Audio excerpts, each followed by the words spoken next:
That first song is called Caps? Yeah. Who's that about? Caps? He was my childhood friend growing up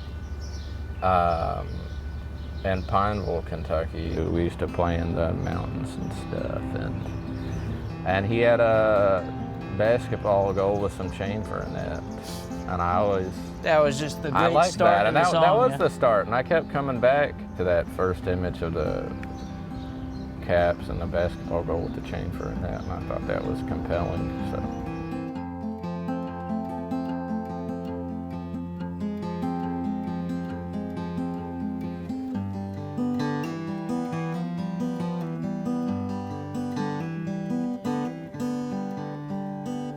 My friend Caps had a basketball goal with some chain for a net. Spray-painted chrome in his stepdad Calvin, like the Jerry Springer Show, and owned several Playboy calendars. Calvin had a heart attack 2 or 3 years ago, and he hung that tire swing that swung a little too low. His dog Benny always slept outside in the cold. And nowadays Cap smokes weed in the garage and goes to EKU, and he still wears camouflage, and he's working on his lats and his triceps, among some other things.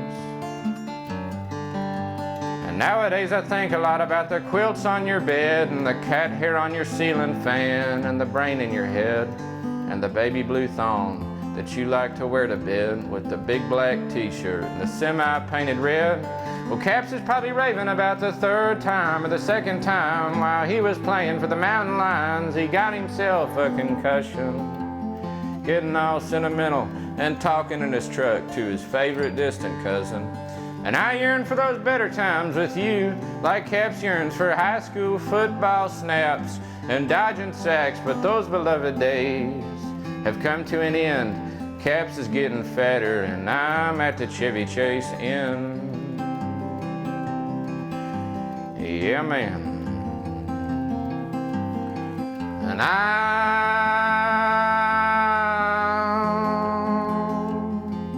doing dandy. Oh, and I'm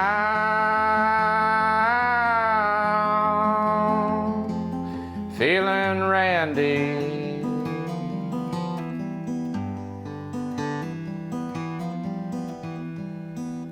What you do with the rest of your life is due in part to whom you choose to count on.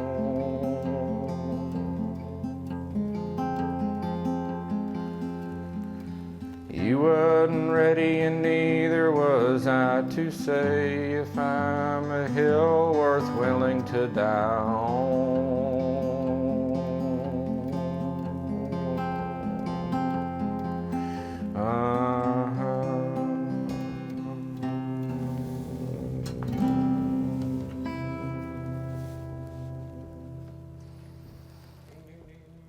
I always tell people when they ask me how do I write a song, it's like what makes a good song. I think it is that thing that's so personal but so relatable at the same time. Yeah. You know what I mean? Like it fits both ways. Yeah. Whereas some people will write it way too generic, or they'll write it's too personal, as in they constantly keep saying I, or they're coming back to like, just, I feel this way, I feel that way, instead of like painting a picture with something really personal. No, and I think that's the power of kind of detailed imagery too. Is like I think Tim Heidecker talked about it, talking about how, you know, use your local references or whatever that you think your audience might not even know, because they'll find it endearing. At least they have a version of it, and they'll find it endearing that you go to the trouble of being so detailed. And you're also, I think the other thing is like you're respecting the intelligence of your audience. Right.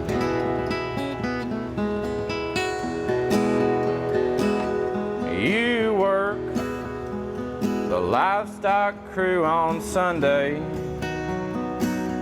I clean your stove while you change for the night. And I'd count the cowbirds and geldings and wise words you imparted. All your gentle understandings, the FFA's gold brandings in the days since the old racer died. Well, I guess I'll go and feed Linda's horses and hang 2 fresh buckets for the night. Well, on your wall, you'd hung dried white roses, and I'm proud of all you do and all you try.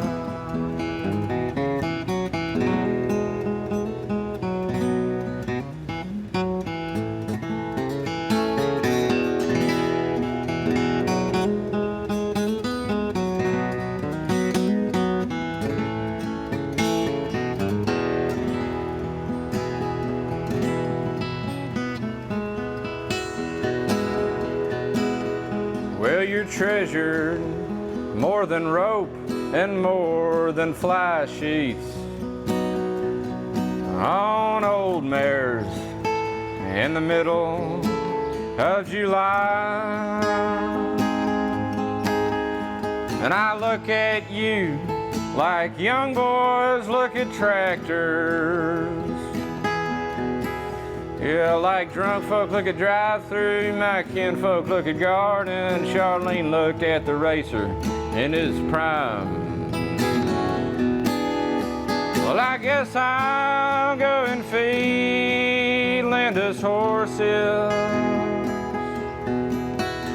and hang 2 fresh buckets for the night.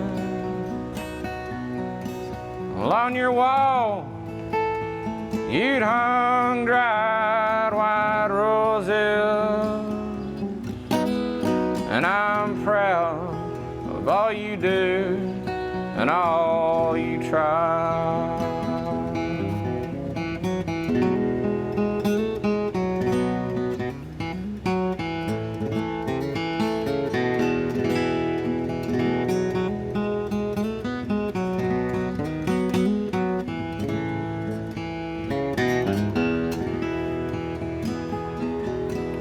All your gentle understandings, the FFA's gold brandings in the days since the old racer died.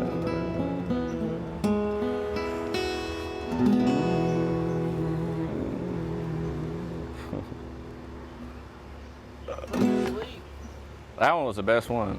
The man. Definitely. Definitely the best one. All right. Let's take a second here. Go.